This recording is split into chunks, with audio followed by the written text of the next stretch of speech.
नमस्ते दोस्तों, आज हम बात करेंगे जन्मजात रोग यानी कॉन्जेनिटल डिसीज के बारे में। इस वीडियो में हम जानेंगे कारण, risk factor, common types, sign and symptoms, diagnosis और ट्रीटमेंट। वीडियो को एंड तक जरूर देखिए क्योंकि अर्ली पहचान से बच्चे की लाइफ बेहतर हो सकती है। तो अब हम जानेंगे कॉन्जेनिटल डिसीज का मतलब क्या होता है। ऐसी बीमारी या डिफेक्ट जो बच्चे में जन्म के समय से मौजूद हो।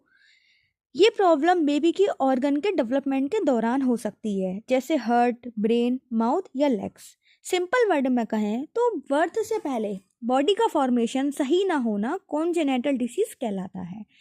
अब जानते हैं कॉन्जेनिटल डिसीज के मेन कॉजेस के बारे में। पहला कारण है जेनेटिक प्रॉब्लम यानी आनुवांशिक समस्या। जीन्स हमारे शरीर की इंस्ट्रक्शन होते हैं। अगर जीन्स में कोई डिफेक्ट या म्यूटेशन हो जाए तो बच्चे में जन्मजात समस्या हो सकती है।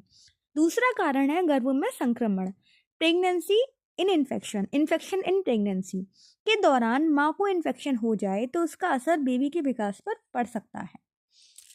तीसरा कारण है मेडिसिन्स या ड्रग्स। प्रेगनेंसी के समय बिना डॉक्टर की सलाह के कुछ दवाइयाँ लेने से बेबी के ऑर्गन्स पर गलत असर पड़ सकता है। और चौथा कारण है न्यूट्रिशन डेफिशिएंसी यानी पोषण की समस्या।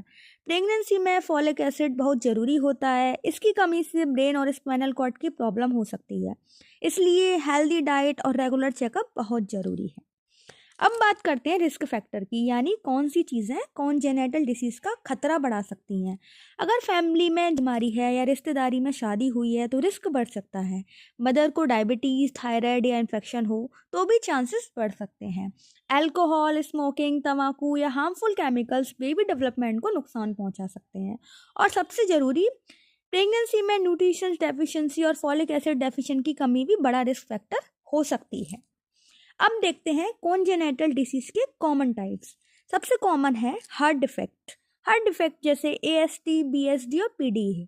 दूसरा है नर्वस सिस्टम प्रॉब्लम जिसमें ब्रेन या स्पाइनल कॉर्ड डेवलपमेंट प्रभावित होता है। तीसरा है क्लब फुट जिसमें बच्चे के पैर अंदर की तरफ मुड़े होते हैं। और चौथा है क्लेफ्ट लिप पैलेट जिसमें होंठ या तालू ठीक से जुड़ नहीं पाते। इसमें से कोई भी प्रॉब्लम सही इलाज से ठीक हो सकती है। अब जानते हैं साइन और सिम्टम्स। अगर बच्चा दूध पीने से परेशानी करे, जल्दी थक जाए या सांस तेज चले तो अलर्ट होना जरूरी है।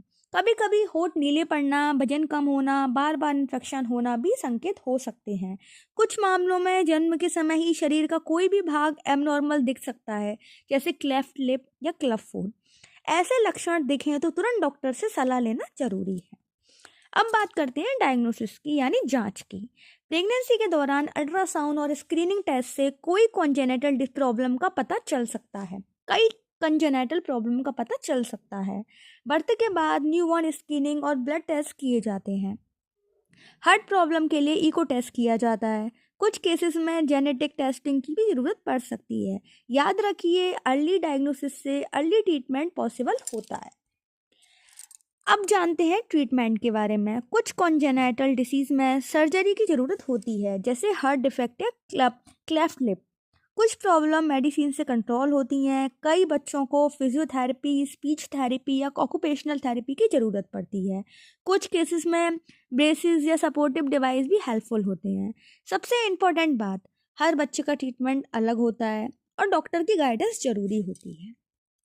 तो दोस्तों, कॉन्जेनिटल डिसीज का मतलब ये नहीं कि बच्चा ठीक नहीं हो सकता।